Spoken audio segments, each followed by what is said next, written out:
RingGangRadio.com.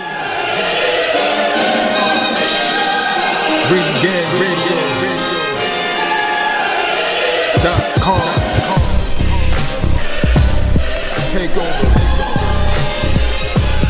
Last mission. Final boss mode.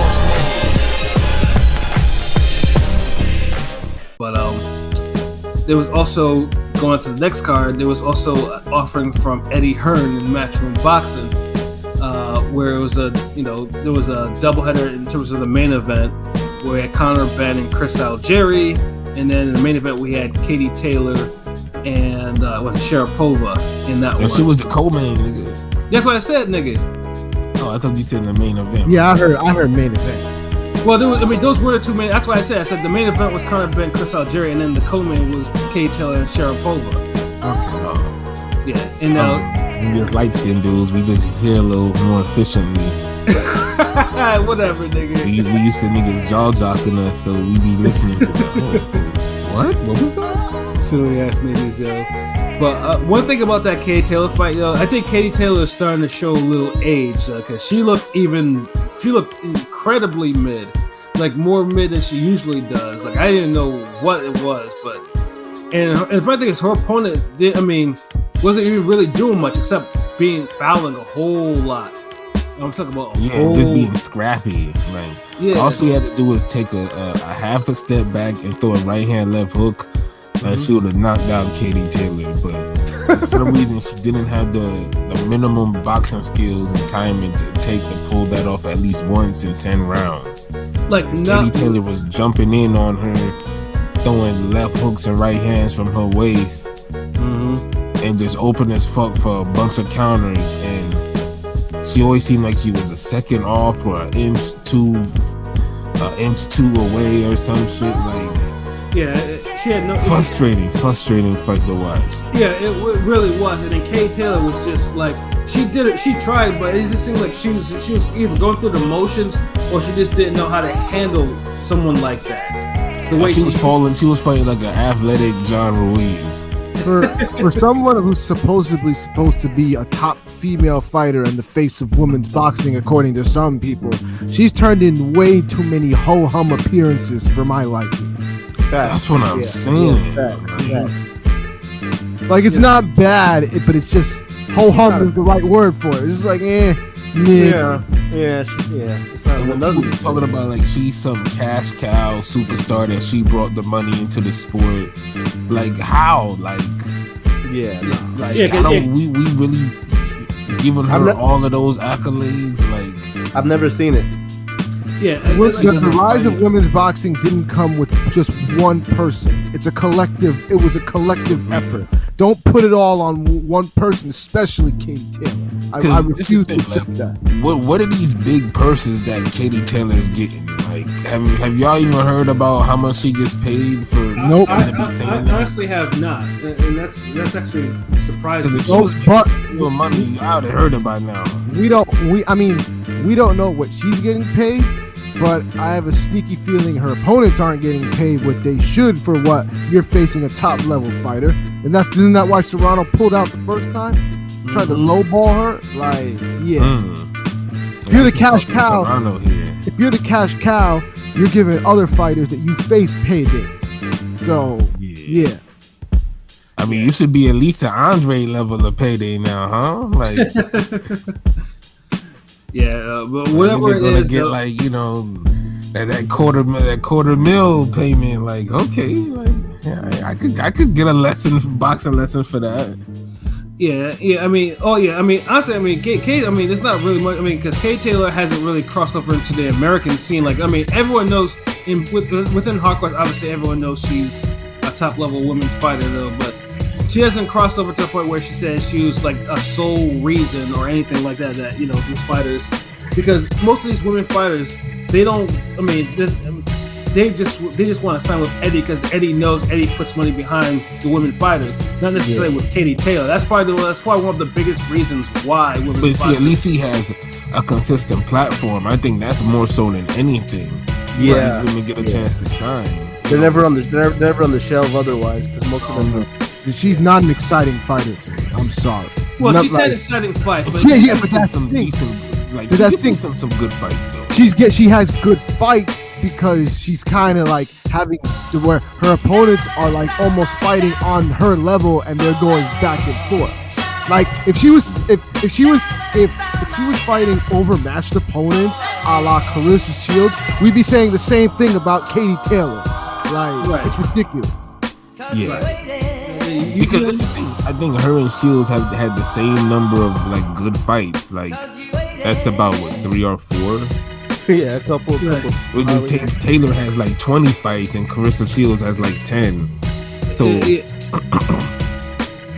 so Shields good fights don't stand out as hard because it almost looked like half her fights were decent.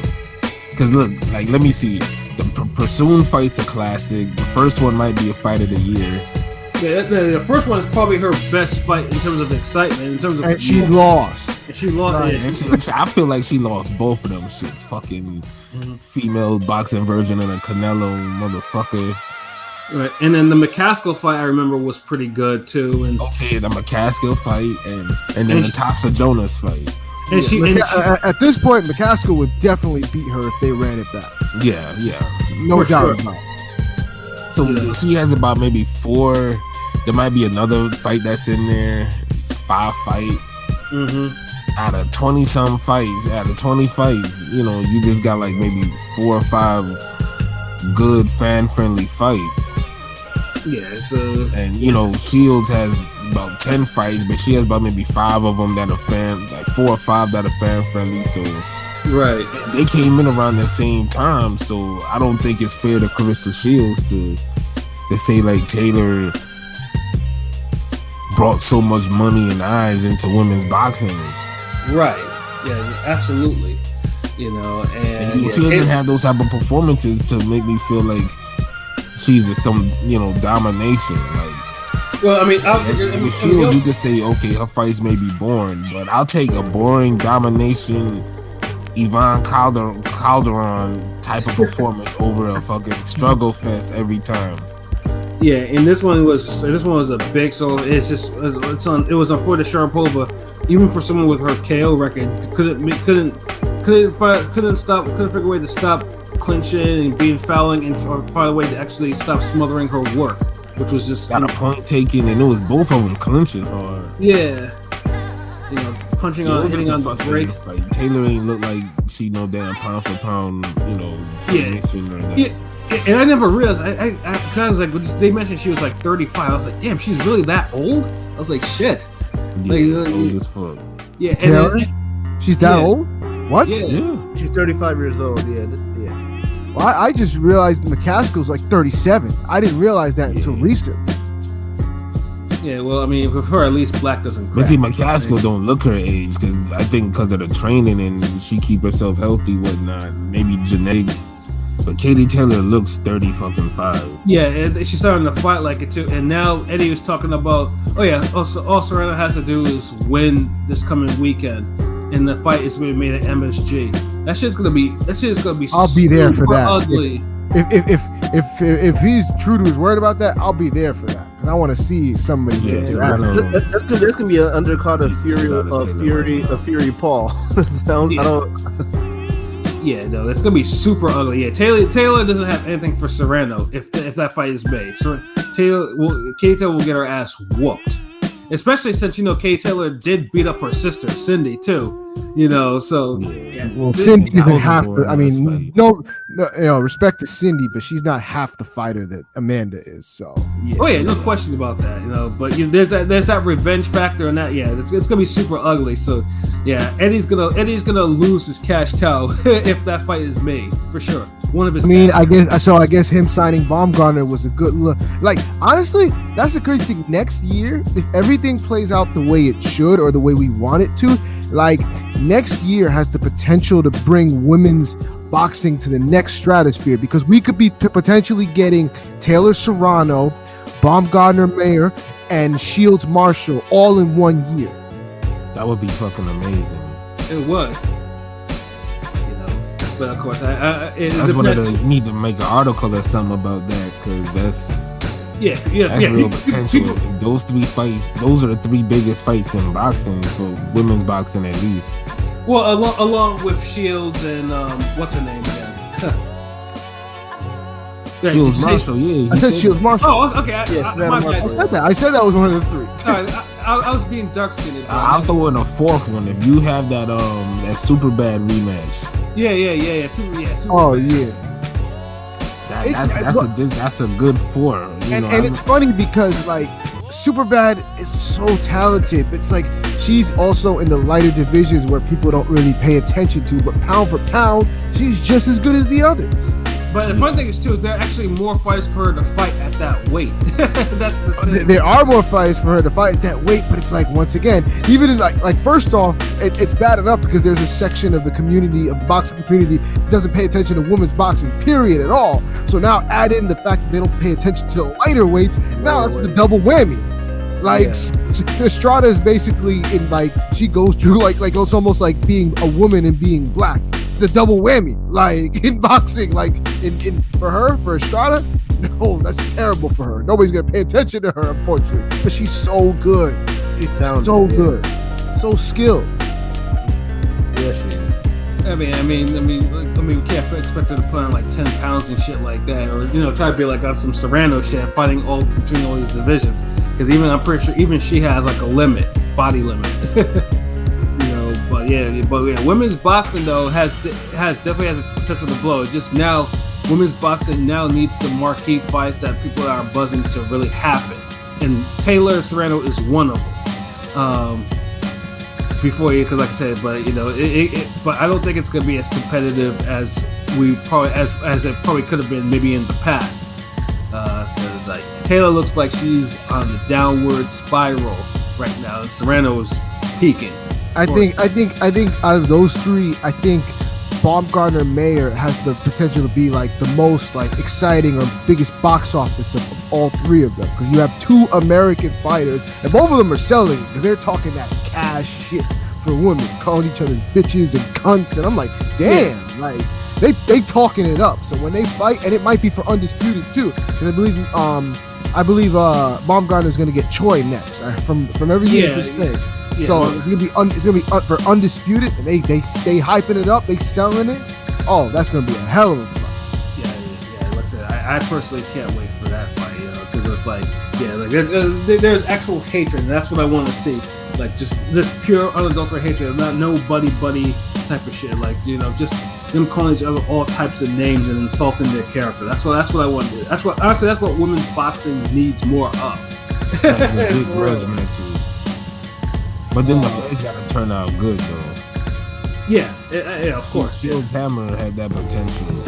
It had the right amount of grudge mixed with beefing and animosity, and the fight was a dud. Yeah, and I definitely blame Hammer for that. Yeah, for sure. Well, I mean, but Marshall is way better to me than Hammer. So of course, so Shields Marshall has the potential to be a really good fight, even before you add in the grudge match portion of it. Yeah, for sure. Because like I said, Marshall can actually punch. See, Hammer, she talks like she a puncher, but she's just a sweet sciencer. Sweet sciencer. Marshall, she talk and fight like a fucking puncher. But yeah, speaking of sweet sciencer, man, that was the theme for Algieri versus Conor Benn.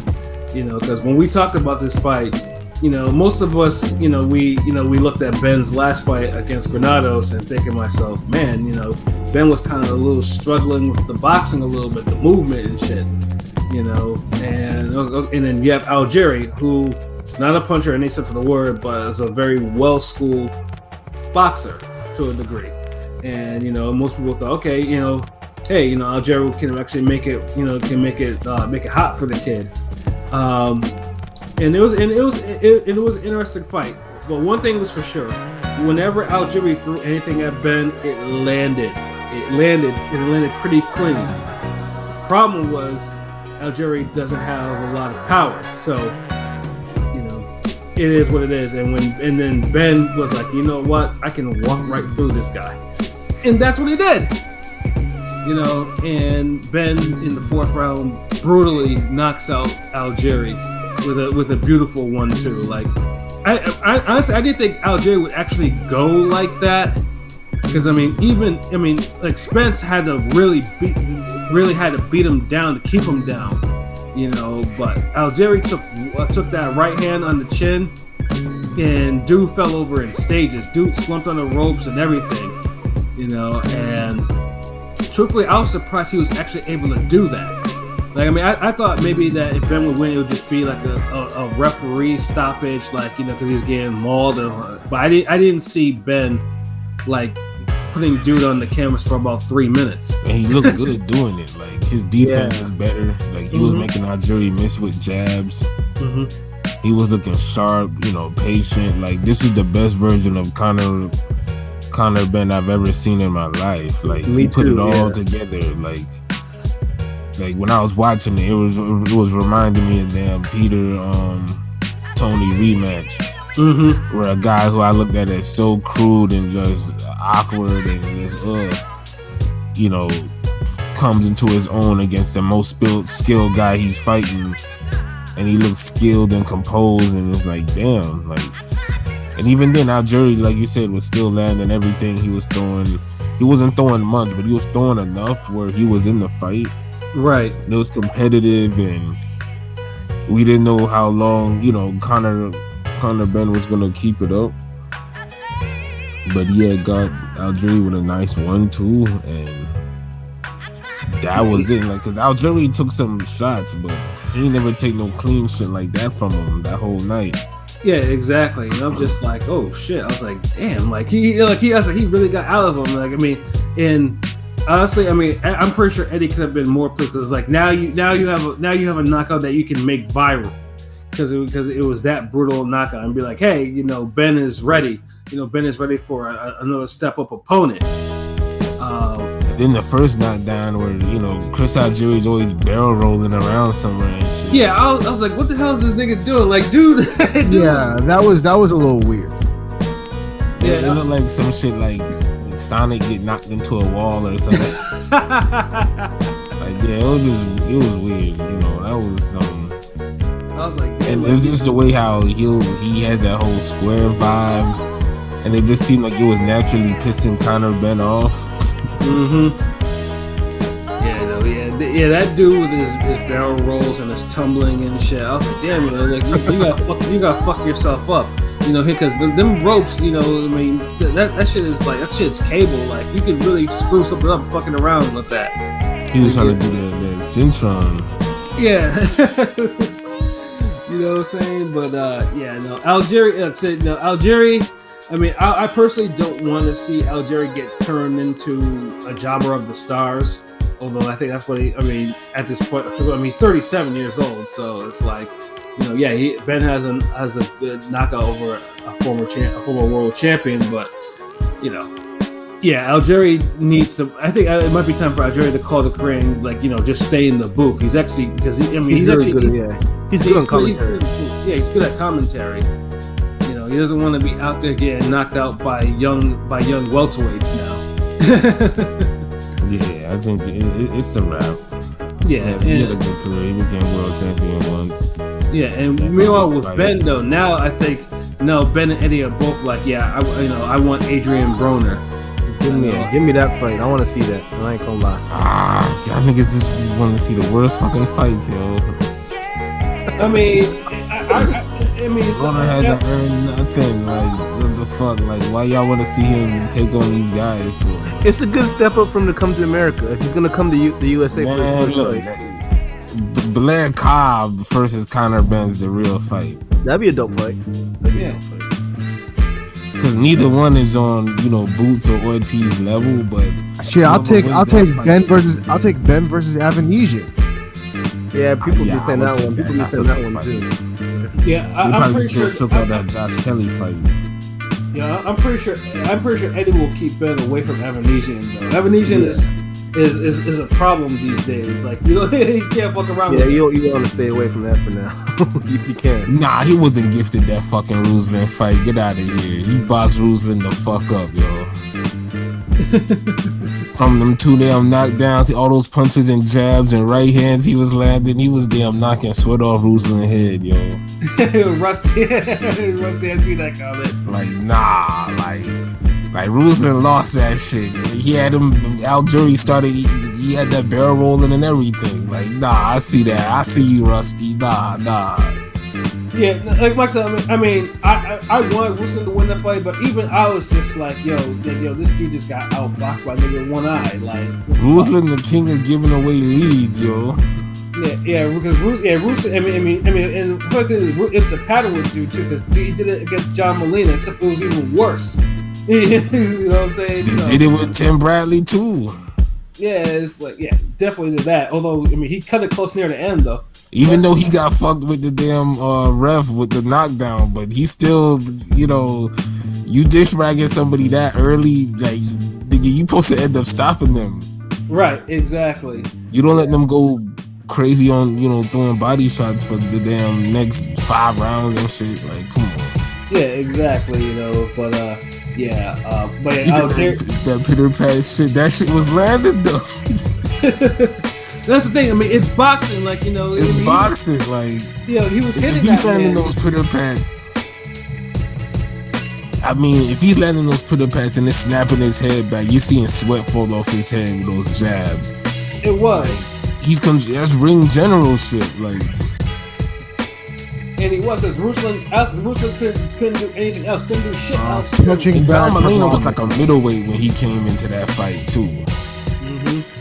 That nigga weighed like 165 or some shit. He could have fought Golovkin or Munguia and them niggas. I guess the next time I see Algieri, I'll have to ask him how Ben's power stacks up to the rest of them. He gonna call you Devin Haney. He gonna say, "Get this Haney ass nigga away from me." No, but I like Ben's upside. The Pacquiao and Spence and Ruslan. I like how Ben's been moving lately, so hopefully he comes across the pond and fights whoever, somebody. Yo, Rusty, why you hating on Algieri, bro? Yo, Rusty hates Algieri. Yo, oh my god. All I know, he kicked Amir Khan's ass. Yeah, Algieri's what he is, Algieri, at least, the only thing he's better than Paulie Malignaggi. He's like Paulie 2.0. Exactly. And people love giving Paulie so much fucking credit. That nigga would die against Ruslan. Like, come on. Yo, that is funny. Yo, Rusty really hates Algieri. Well, like I say, at least Rusty, you don't have to, I'm pretty sure, Algieri's pretty much. Alright, come on and say it. Okay, you hate the dude. Okay, we cool. Yeah. I think the days of Algieri probably winning any significant fights at welterweight, I think they're probably coming to an end. Like, so I don't think you have to worry about seeing. Unless he shows up on a random Triller card or whatever, or Eddie is wants to pay him to get in a ring against vegan trash. What the fuck? What did Algieri do, bro? Like, nah. It's a ring game confession now. We need an intervention. Like, what the like? He be eating steak and fish, Leave Chris Algebra teacher alone, man. Yeah. Who's been gifted more than Chris Algieri? Hold on, whoa. Yo, where the fuck is this coming from? Yo, honestly, there's not any other fighter. Nah, there's been a lot of fighters gifted more than damn Chris Algieri. Look, the Ruslan Provodnikov fight. You could say he got like a hometown at the most, but he won that fight. Like even then, Ruslan, you could say Ruslan got a draw at the most, but Ruslan ain't win that fucking fight. He didn't make it controversial enough where it was a robbery. Come on.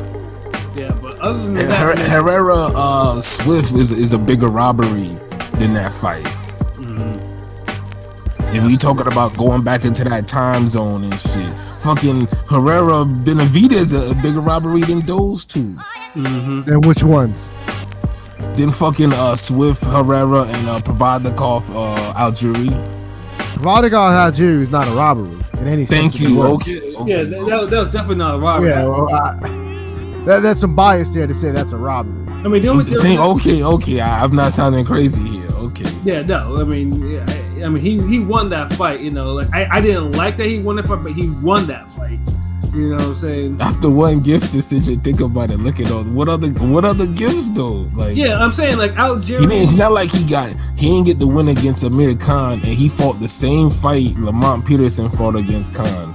Yeah, and it wasn't dropped either, and he still lost. I mean, I wouldn't say. Yeah, I mean, yeah, sure, Algieri Pac should have never happened, but I wouldn't call that a gift because Pac knocked this nigga down like 6 times, and he won by like 20. Like who does like? It's very rare you see niggas go distance and win by 20 on a fucking card. Like it's not a gift. Like hold on, he said, wait, no way someone of Chris class should have faced Khan, Pac, Errol Spence. The gift of sharing the ring, the paydays, like Chris Algieri, he actually very good fighter. Like Algieri actually kind of spoke that the payday he got against Spence wasn't what he thought it was.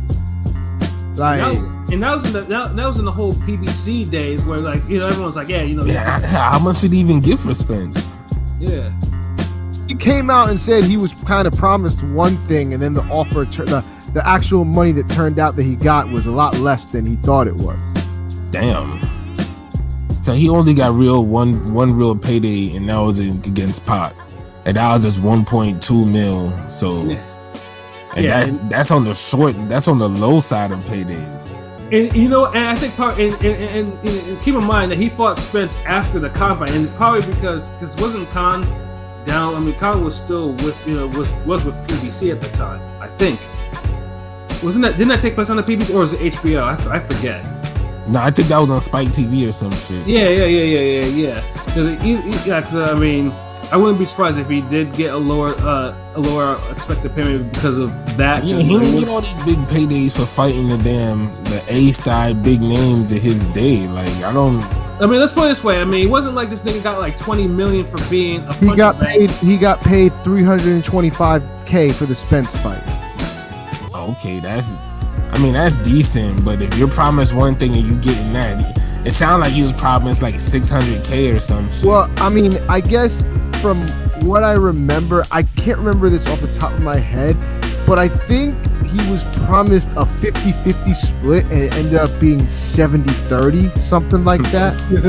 Like, yeah. He was gassed up on who it was going to be a 50-50 split with Spence. I guess like, it was a 50-50 split on paper, but he's like, he was making less, and he was he had to pay his trainers and all that more. He spent more on the fight than he got with the return. He's got more for the preparation than the return. So yeah. Like I said, Chris Algieri, he overachieved, but I wouldn't call anything that he got as a gift. Okay. Yeah, if someone want to say he overachieved, I think he's like a good, he was a B- fighter. I said from the beginning, I would have loved, at that time, I would have loved to see a Algieri Broner fight. Yeah, that would have been a good fight. I mean, truthfully, that could probably still be a fight now. Oh, Lord. It very well could be, yeah. I'm like, I don't know. There was some venom from Rusty. Yeah, I'm saying, Rusty must have been replaying. He was triggered. Yeah, I mean, Ben must be your new favorite fighter or some shit. You lost money on the Provodnikov fight, didn't you? Yeah. Oh man.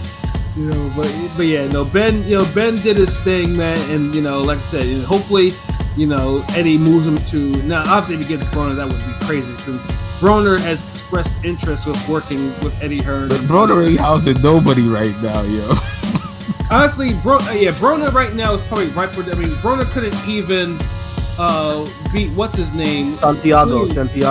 Yeah, I thought he lost to that motherfucker too. Like, the niggas who felt he lost to Emmanuel Taylor, who Algieri shut out. So exactly. That fight isn't some big old fucking Broner, TKO waiting to happen. But this ain't Broner 2011, 12, 13 ish. Like, that's what I'm saying. Like this 2021 Broner. This 2021 has mental issues, bro. And he eats candy and he drinks. You know what I'm saying? Like, I mean, he's been doing that since the beginning, but now he's 31 instead. Yeah, now 21. you can see it take, and see it take hold because, like I said, I mean, there's not a whole lot of money with Broner's name because of Broner himself. Like, I mean, so you might as well. I mean, honestly, you might as well let Ben try to take him out. Let Ben fight Angry Fist.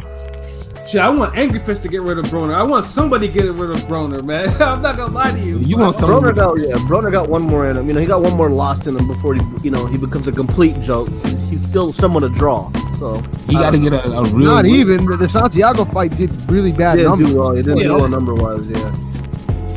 Yeah, it really did too. And it's like you can't put on pay-per-view anymore because he can't even. If he had knocked out Santiago, at least they kind of kept the train going. But Santiago, But it wasn't so the knockout. It was more he needed to win that and look good. Mm-hmm. Feed him to Thurman if Thurman can't get any of the other top welterweights. I think Thurman's the best option, man, because they'll both talk that fight and promote it. Mm-hmm. Who, Ben? Ben and Broner?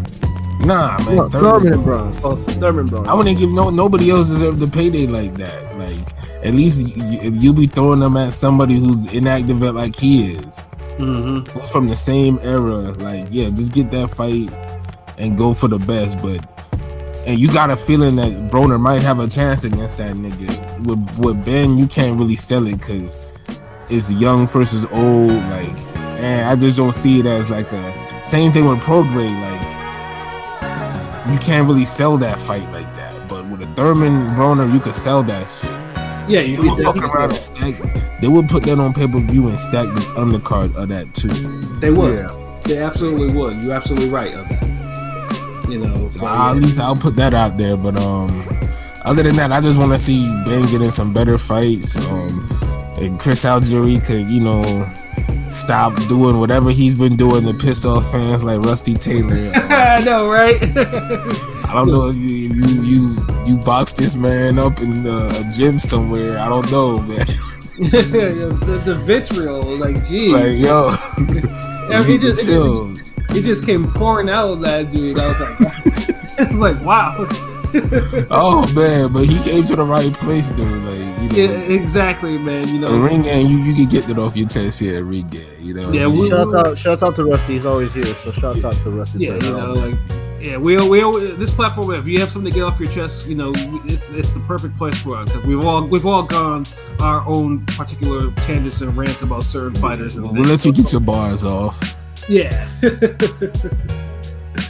Oh man, but yeah, and we got some bars for the Daenerys fight.